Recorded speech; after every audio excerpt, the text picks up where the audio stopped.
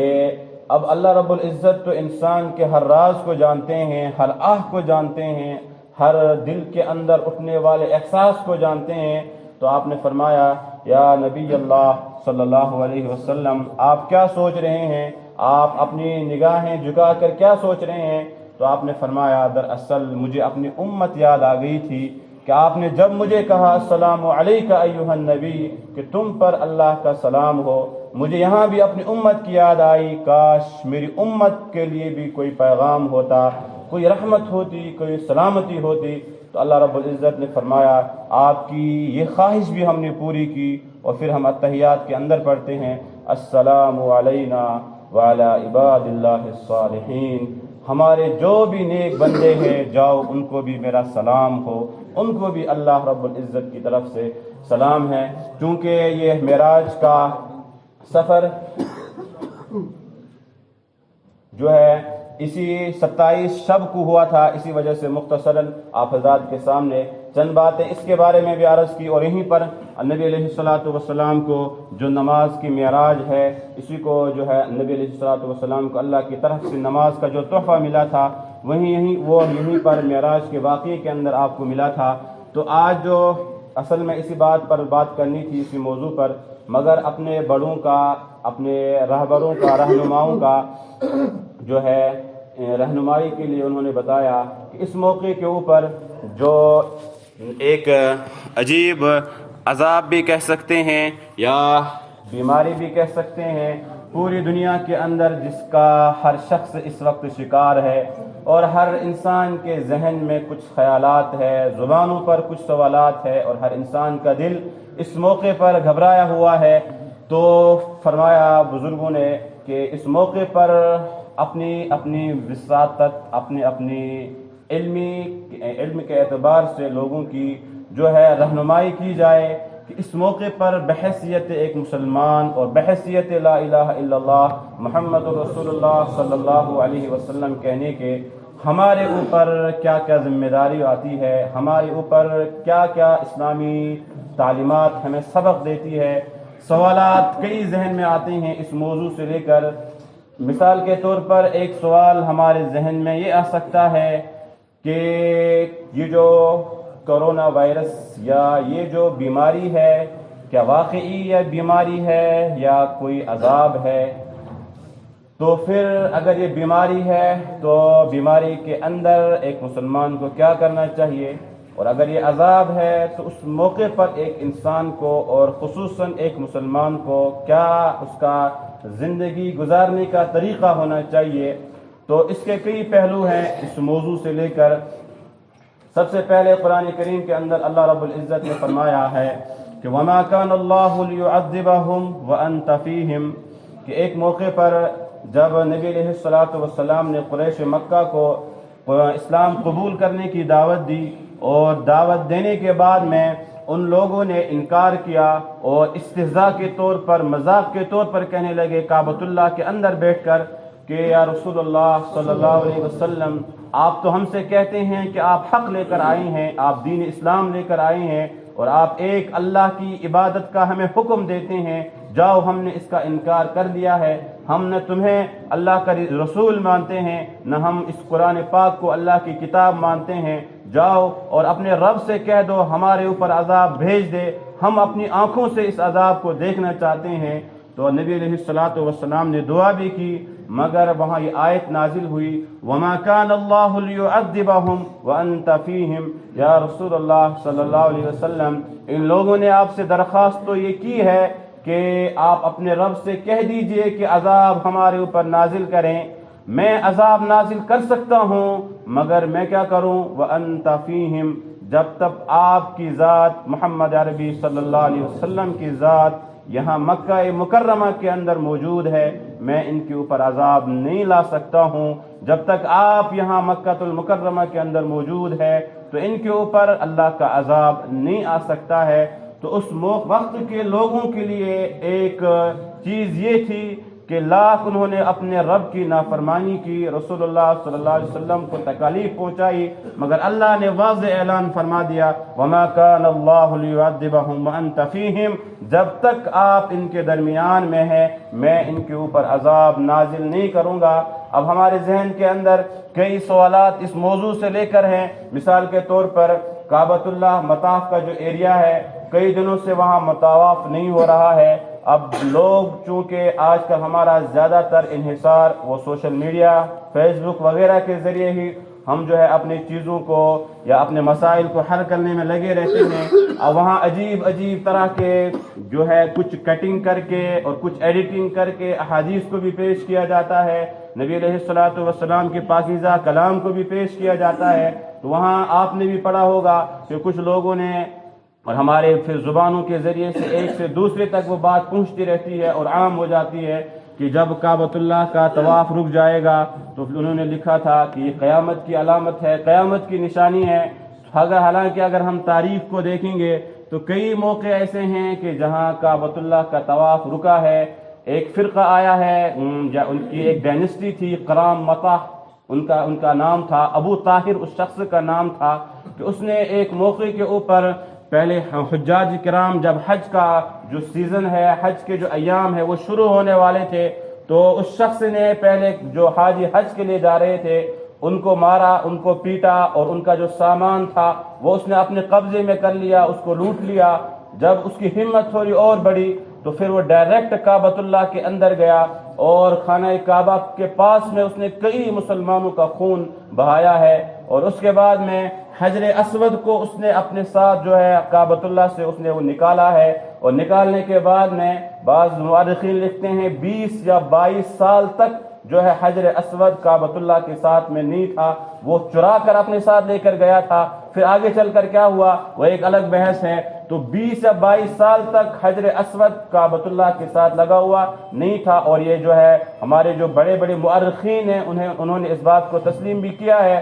اور پھر تقریباً 10 سال تک ایسا قتل و غارت تھا، ایسا خون خرابہ تھا کہ 10 سال تک کعبۃ اللہ کے اندر جو ہے کوئی شخص حج کے لیے نہیں آ سکتا تھا۔ ایسا اس موقع کے اوپر ماحول بنایا گیا تھا۔ اس کے بعد بھی جو ہے جب طاعون کی بیماری ایک مرتبہ عام ہوئی، یورپ سے اس کا آغاز ہوا تھا 18 ہجری کے اندر آس پاس کے اندر، تو اس موقع پر بھی تقریباً 2 ہفتے کے آس پاس جو ہے کعبۃ اللہ کا طواف نہیں ہوا تھا۔ اور تو اس بات کو اس سے جوڑنا، حالانکہ آج اگرچہ مطاف کے اندر طواف نہیں ہوتا ہے، مگر جو بقیہ ایریا ہیں، بلڈنگیں ہیں، وہاں پر جو ہے باضابطہ 2nd فلور 3rd فلور پر جو ہے طواف ہو رہا ہے۔ تو اس بات کو اس سے جوڑنا کہ کعبۃ اللہ کا طواف جب رک جائے گا پھر جو ہے قیامت آ جائے گی، قیامت کی نشانی ہے، یہ بے اصل ہے، اس کی کوئی حقیقت نہیں ہے۔ اسی طرح سے ایک حدیث ہے، اس کے اندر انہوں نے جو ہے اس حدیث کو تھوڑا کاٹ کر لکھا تھا کہ وہ حدیث انہوں نے بخاری شریف کی غالباً ہے کتاب الحج کی، اس کو وہاں پر لے کر آئے اور اس کے اندر لکھا تھا کہ قیامت سے پہلے حج روک دیا جائے گا، حج نہیں ہو جائے گا۔ تو اس کی جب ہم نے پوری حدیث دیکھی تو وہ حدیث آج کے دور سے اس کا تعلق نہیں ہے، یا اس ماحول سے اس کا تعلق نہیں ہے، کیونکہ پوری حدیث تھی کہ جب یاجوج ماجوج کا دور ہوگا، قتل و غارت جب یاجوج ماجوج کے دور میں عام ہو جائے گی، اس موقع پر جب حج رک جائے گا تو وہ قیامت کی نشانی ہے۔ اور ہمیں معلوم ہے کہ ابھی یاجوج ماجوج کا جو سلسلہ ہے، یا اسی طرح سے دجال کا، حضرت عیسیٰ کے آنے کا جو سلسلہ ہے، وہ ابھی شروع نہیں ہوا ہے، لہذا اس کو اس بات سے جوڑنا یہ بھی بے اصل ہے۔ لوگوں کے اندر خوف یا لوگوں کے اندر دہشت ڈالنا، اس کا کوئی حقیقت سے تعلق نہیں ہے۔ اس جو شروع میں جو میں نے بات عرض کی تھی کہ اگر ہم یہ کہیں کہ یہ بیماری ہے تو پھر بیماری کا جو طریقہ جو ہے اطباء نے خود نبی علیہ الصلوۃ والسلام نے قرآن نے بیان کیا ہے، اس کی ہمیں پابندی ہمارے لیے ضروری ہو جاتی ہے کہ بیمار کے لیے نبی علیہ الصلوۃ والسلام نے فرمایا کہ آدھا اثر وہ دوا کرتی ہے، اور ایک موقع پر آپ نے فرمایا آدھا اثر وہ پرہیز کرتا ہے۔ جہاں انسان دوا کھائے وہاں اس کے لیے پرہیز بھی لازمی ہے۔ مسجد شریف کا چندہ ہے، آپ حضرات سے گزارش ہے کہ اس کے اندر بھی تعاون فرمائے۔ اسی طرح سے اگر یہ بیماری ہے تو پھر دوا کے ساتھ ساتھ میں بحیثیت مسلمان ہمارے لیے صدقہ کرنا ضروری ہے، ہمارے لیے دعا کرنا ضروری ہے، کیونکہ ہمارا ایمان ہے کہ شفا دینے والی ذات وہ اللہ رب العزت کی ہے، کہ جب اللہ نے شفا لکھی ہوگی پھر بڑے بڑے مریض جو ہے ایک بہانہ ہم کہیں اللہ اس کو ان سے بھی ٹھیک کر دیا کرتے ہیں۔ تو مسلمان بحیثیت مسلمان اگر بیماری ہے تو پھر ہمارے لیے اس کی پابندی بھی ضروری ہے کہ ہم دوا بھی کریں، پرہیز بھی کریں، صدقہ بھی کریں، اور دعا بھی خاص طور سے ہم کریں۔ اور اگر یہ بیماری ہے تو پھر ہمارے لیے وہ حکم بھی ہے کہ نبی علیہ الصلوۃ والسلام نے فرمایا کہ جب کوئی کوڑ کا مریض ہو، کوئی ایسا سخت بیمار ہو، لوگ جس سے نفرت کرنے لگتے ہیں، یا ماہرین آپ کو یہ بتا دیں کہ اگر آپ نے اس کو ٹچ کیا، آپ نے اس کو چھو لیا تو اس کی بیماری آپ کو لگ جائے گی۔ یہ بیماری ایسی ہے کہ قرآن کریم کے اندر جو حضرت موسیٰ علیہ نبینا علیہ الصلوۃ والسلام کا واقعہ ہے کہ جب حضرت موسیٰ کوہ طور پر گئے تھے اور اس موقع پر آپ نے اپنے بھائی حضرت ہارون کو قوم والوں کے پاس چھوڑ دیا تھا، تو سامری نے ان کو ایک بچڑے کی عبادت کے لیے ابھارا تھا، اور پھر وہ ایک بچڑے کی عبادت میں مشغول ہو گئے تھے۔ تو اللہ رب العزت نے اس سامری کو، جس نے اس پوری قوم کو، ان لوگوں کو گمراہ کیا تھا اور ایک اللہ کو چھوڑ کر اس بچڑے کی عبادت پر لگا دیا تھا، تو اللہ رب العزت نے اس کو اسی طرح کی ایک بیماری دی تھی کہ حضرت موسیٰ نے دعا کی تھی، اللہ رب العزت نے اس کو یہی بیماری لگائی تھی کہ جو بھی سامری کا ہاتھ ٹچ کرتا تھا، اس کو پکڑتا تھا، اس کو فوراً بخار ہو جایا کرتا تھا۔ اور وہ قرآن کریم کی ایک آیت ہے، وہ ہر ایک سے خود کہتا تھا لا مساس، مجھے مت چھوؤ، مجھے مت چھوؤ۔ جو بھی سامری کو چھوتا تھا اس کو بخار ہو جاتا تھا، اور آخر میں تنگ آ کر پھر وہ ایک جنگل کے اندر چلا گیا، وہاں اس کی موت ہوئی۔ تو یہ جو بیماری ہے کہ اگر واقعی یہ بیماری ہے تو پھر بیماری کے لیے یہ بھی ہمیں ضروری ہے کہ نبی علیہ الصلوۃ والسلام نے فرمایا کہ اگر ایسی بیماری ہو کہ ماہرین ہمیں آج کے دور میں یہ کہیں کہ اس کا اثر یا ایک انسان دوسرے کو جب چھوئے گا، اور چھونے سے مراد کیا ہے کہ اگر ہمیں واقعی طور پر ہمیں یہ پتہ چل چکا ہے کہ جس سے میں مل رہا ہوں، جو میرے گھر آیا ہے، اس کو یہ بیماری لگی ہے، تو پھر اس کے بارے میں یہ حکم ہے کہ ہم اس سے دور رہیں، ہم اس کو سلام نہ کریں، حالانکہ ہمیں پتہ نہیں ہے ابھی تک کہ ہمارے گھر جو مہمان ہیں، ابھی جو جتنے لوگ مسجد کے اندر ہے، کہ اللہ رب العزت بچائے، کون اس کا جو ہے شکار ہے کون نہیں ہے۔ یہ تو اس موقع پر ہے کہ اگر ہمیں واقعی طور پر پتہ ہے کہ سامنے جو بندہ آ رہا ہے مجھ سے ملنے کے لیے، میرے گھر کھانا کھانے کے لیے، یا میرے بچے جو باہر سے آ رہے ہیں، کیا میں اس کو اپنے گلے سے لگاؤں یا میں اس سے مصافحہ کروں، تو اگر آپ کو پورا یقین ہے، اعتماد ہے کہ اس بچے کو بھی یہ بیماری لگی ہے، تو پھر اس موقع پر آپ کے لیے حکم یہ ہے جو نبی علیہ الصلوۃ والسلام نے فرمایا کہ جس طرح تم ایک شیر سے بھاگتے ہو تو اس بیمار سے ایسے ہی بھاگو جیسے شیر سے بھاگا کرتے ہو، مگر حکم اس صورت میں ہے جب آپ کو واقعی طور پر پتہ ہو کہ اس کو یہ بیماری لگ چکی ہے، تو پھر اس بارے میں یہ احتیاط ہمارے لیے ضروری ہے۔ تو قرآن کریم کی جو آیت میں نے پڑھی تھی کہ اس کا ایک حکم یہ تھا کہ جب تک نبی علیہ الصلوۃ والسلام دنیا کے اندر صحابہ کے درمیان میں مکہ کے اندر موجود تھے، اس موقع پر ان کے لیے حکم یہ تھا کہ اللہ کی طرف سے ایسے لوگوں پر عذاب نہیں آ سکتا ہے، مگر آپ نے فرمایا کہ اب نبی علیہ الصلوۃ والسلام جب دنیا سے پردہ فرما گئے، پھر ذہن میں سوال یہ تھا، کہ اب ہم یہ قوم کیسے اللہ کے عذاب سے بچ سکتی ہے۔ ابھی تک تو یہ آفر تھا کہ جب تک رسول اللہ صلی اللہ علیہ وسلم موجود ہے اللہ کا عذاب مکہ والوں پر، قوم دنیا والوں پر نہیں آئے گا، مگر جب رسول اللہ صلی اللہ علیہ وسلم پردہ فرما گئے اب اللہ کا عذاب آ سکتا ہے یا نہیں آ سکتا ہے۔ تو ذہن میں ایک بات اور رکھیں کہ اگر کوئی اس بیماری کا شکار ہو یا کوئی بھی مہلک بیماری ہو، آج ہمارا یہ ذہن بنا ہوا ہے کہ اگر کسی کے اوپر، کسی کے گھر میں حالات آئے، بچے بیمار ہو، گھر والی بیمار ہو، خود بیمار ہو، ہمارے ذہن میں یہ بات آتی ہے دراصل اس کے اعمال ایسے تھے، اس نے رشوت لی تھی، اس نے لوگوں کے ساتھ یہ کیا تھا وہ کیا تھا، اسی وجہ سے یہ خود بھی بیمار، بچے بھی بیمار، خود بھی پریشان۔ حالانکہ یہ اسلامی عقیدہ نہیں ہے، یہ رسول اللہ صلی اللہ علیہ وسلم کی تعلیمات نہیں ہے۔ ایک صحابی آپ علیہ السلام کے پاس آئے اور انہوں نے کہا یا رسول اللہ صلی اللہ علیہ وسلم مجھے آپ سے محبت ہے، تو آپ نے 3 مرتبہ فرمایا کہ سوچ کر بولو کیا کہہ رہے ہو، تو انہوں نے فرمایا یا رسول اللہ صلی اللہ علیہ وسلم مجھے آپ سے محبت ہے۔ 3 مرتبہ کا سوچ کر بولو، تو آپ نے فرمایا جو مجھ سے جتنی محبت کرے گا آزمائشیں، امتحان، مصیبتیں اس پر اتنی ہی زیادہ آئیں گی۔ اور ایک موقع پر آپ نے فرمایا کہ حالانکہ مشہور حدیث یہ ہے کہ جو اللہ کا جتنا زیادہ محبوب ہوتا ہے، مرتے وقت اللہ رب العزت کی طرف سے جب اس کی روح قبض ہوتی ہے اس پر آسانی آتی ہے، مگر ایک موقع پر آپ نے فرمایا اللہ کا جو جتنا محبوب ہوتا ہے جب موت کا وقت آتا ہے عموماً ہمارے ذہن میں یہ بات آتی ہے کہ اگر کسی کی روح جو ہے کسی طرح سے قبض کرنے میں سختی ہو جائے، ہمارے ذہن میں یہ بات آتی ہے شاید جو ہے اس کا خاتمہ ایمان پر نہیں ہوا، شاید یہ سخت تھا، شاید یہ بد نصیب تھا۔ تو آپ نے فرمایا جو جتنا اللہ کا قریب ہوتا ہے جب موت کا وقت آئے گا تو اللہ اس کی جو موت کا وقت ہوگا وہ سخت ہوگا۔ سخت کیوں ہوگا؟ تاکہ کل قیامت کے دن جنت کے اندر، قبر کے اندر اس کو راحت ملے۔ اور اس کے برعکس کافر کے بارے میں فرمایا کبھی کبھی کافر پر موت آسان ہو جاتی ہے مگر آگے کی جو منازل ہے وہ سخت ہوتی ہے۔ تو اگر کسی مسلمان پر کوئی مصیبت آئے یا اس طرح کی بیماری آئے، کیونکہ ہمارے ذہن میں آج یہ بات آئی ہے ہم مسلمان ہیں، ہم نمازی ہیں اور ہم رسول اللہ صلی اللہ علیہ وسلم کے ماننے والے ہیں، ہمارے اوپر اس طرح کی بیماری یا کوئی بھی خطرناک یا مہلک بیماری ہم اس کے شکار نہیں ہونے چاہیے۔ تو نبی علیہ الصلوۃ والسلام کی ایک جماعت تھی صحابہ کی، اور اس صحابہ کی جماعت کے سردار تھے حضرت ابو عبیدہ بن جراح رضی اللہ تعالی عنہ۔ یہ وہ صحابی ہیں کہ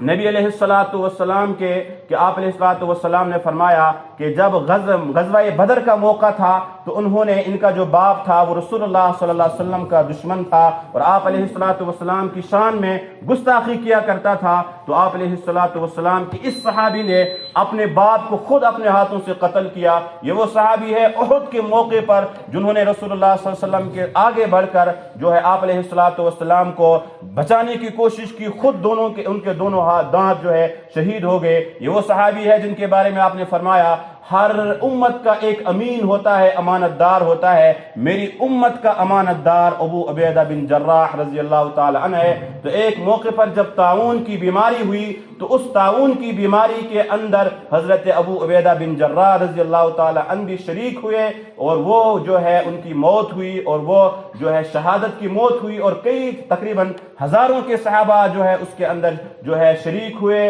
اور ملوث ہوئے۔ اور نبی علیہ الصلوۃ والسلام کی حدیث ہے کہ اگر کوئی